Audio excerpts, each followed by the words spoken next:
Je vous remercie grandement à la fois pour votre invitation et à la fois pour l'honneur que vous me faites de me permettre de conclure. Donc, merci. Donc, tout d'abord, donc, la Fondation Bordeaux Université, M. Le Léon, qui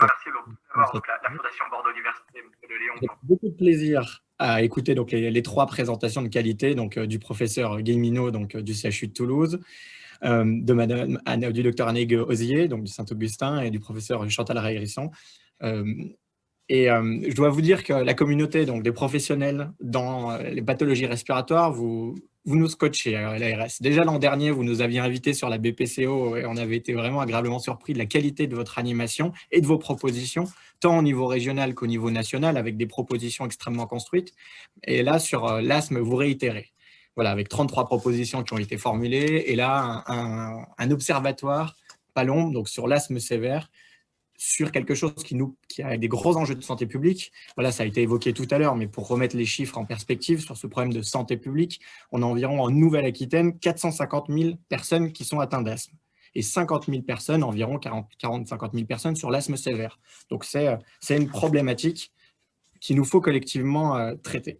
Et la problématique de l'asthme, on est vraiment content de voir que les traitements évoluent. Il y a énormément de choses qui sont sorties depuis que moi j'ai passé l'internat à Toulouse d'ailleurs. Et on a vu que l'enjeu de la mortalité, voilà, c'est quelque chose qui diminue et on s'en réjouit au fur et à mesure des années. En revanche, on constate que cette maladie chronique, avec des forts retentissements fonctionnels, on a un certain nombre encore de challenges à régler. Donc, a été évoqué donc, les hospitalisations, les soins urgents, donc les problématiques de qualité de vie. Et ça, en tant que professionnel isolé, on ne peut pas y répondre tout seul. On a besoin de partager les uns avec les autres, de s'entraider, de mettre en commun. Et donc, j'ai essayé tout au long de cette présentation donc, de vous distiller dans la discussion, dans le chat, donc un certain nombre de dispositifs qui existent, qui sont parfois méconnus, qui sont à votre disposition, à vous de vous en servir. C'est des boîtes à outils hein, en fonction de vos besoins sur les territoires. Parce qu'on constate que l'asthme, et notamment pour les patients les plus complexes, les patients sévères, donc c'est une affaire de médecins généralistes, mais pas seulement. On a là l'association des pneumologues libéraux qui sont présents, des professionnels d'établissements publics, d'établissements privés. Pour vous donner un peu des ordres de grandeur, sur la Nouvelle-Aquitaine, donc quand même une région de 6 millions d'habitants, on a 300 pneumologues. Donc voilà, donc à 300, ça fait relativement peu. À ça, on a environ 7000 kinésithérapeutes.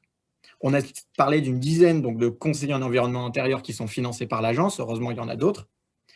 Mais sur la prise en charge de l'asthme sévère, vous le savez, maladie complexe, on fait intervenir aussi d'autres professions, des allergologues, des ORL, des psychologues, des diététiciens, des addictologues, parce qu'il y a des changements de comportement à obtenir. Donc un certain nombre d'actions sont mises en place chaque année. On ne cite plus Moi sans tabac, avec l'aide de Santé publique France qui diffuse des supports de communication, et on vous remercie grandement de les diffuser.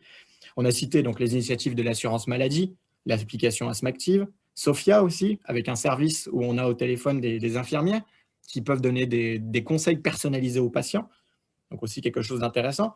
Là, je salue le docteur Bernardi, du SSR Tokieder, qui a pris la parole tout à l'heure. Donc, on a une vingtaine de SSR respiratoires sur la Nouvelle-Aquitaine qu'on est en train d'accompagner, donc là, sur le virage de la télésanté.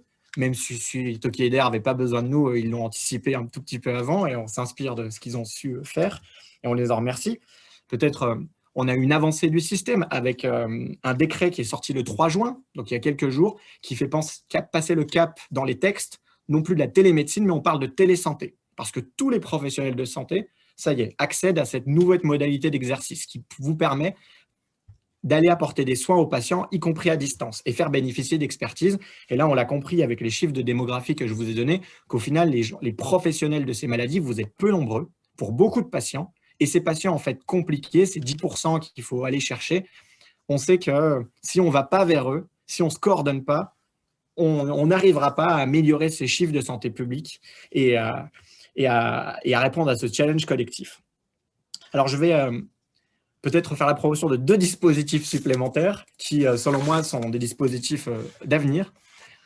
À la fois donc, les CPTS, donc les comités professionnels territoriales de santé, voilà, qui sont en train d'exploser sur la Nouvelle-Aquitaine, avec un certain nombre d'initiatives et des modalités de financement, des enveloppes qui sont prévues sur des projets de santé publique. Et ça permet notamment aux libéraux, mais pas seulement, de travailler des projets. Et on vous invite, vous, les professionnels de la maladie respiratoire, à vous emparer des enveloppes de coordination sur les parcours des patients, sur la prévention, parce que ce sont des choses qui vont vous permettre de mettre en place sur les territoires des choses intelligentes et adaptées à l'environnement que vous connaissez.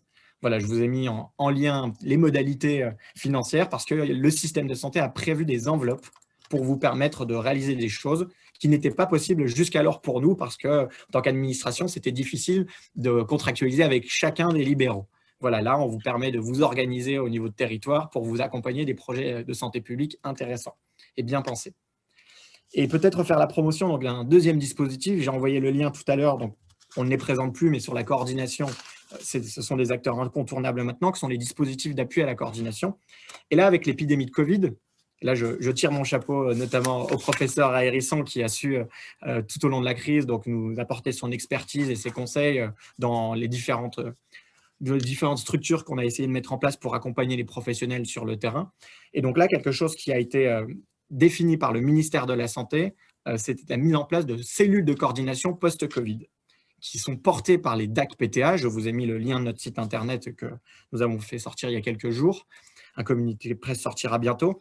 Et si je vous parle de ça, qui est un petit peu en biais par rapport à l'asthme sévère, c'est surtout pour vous dire qu'on a travaillé activement avec ces dispositifs d'appui à la coordination. Donc, il y en a un par département avec un certain nombre de professionnels qui sont à votre service, vous, professionnels de santé, mais également patients et associations de patients que je salue parce que je sais qu'ils sont avec nous aussi ce soir.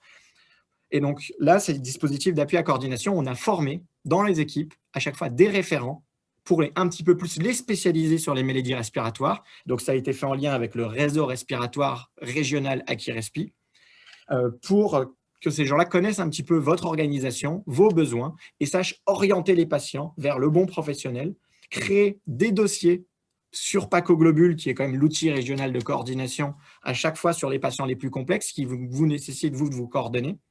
Et donc, voilà, là, on y travaille. On sait que pour cette fin d'année et assurément l'an prochain, vous pourrez compter sur les DAC-PTA pour un véritable appui sur les maladies respiratoires. Et donc là, on est en train d'y travailler particulièrement sur l'ABSPCO, l'asthme et vous l'avez compris, les séquelles de Covid.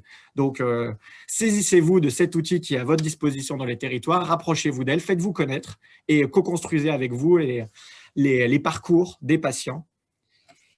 Et donc voilà, et donc nous on est en grande attente des résultats qui vont être alimentés tout au long des années qui arrivent de cet observatoire Palombe asthme sévère et qui, j'en suis sûr, nous apportera beaucoup de connaissances supplémentaires pour encore s'améliorer sur la coordination et les parcours au bénéfice des patients asthmatiques. Je vous remercie encore pour cette délicieuse soirée. Merci beaucoup, merci pour votre intervention et puis merci pour toutes ces informations qui sont utiles sur les différents moyens qui sont à notre disposition pour coordonner, pour communiquer entre nous et c'est très important.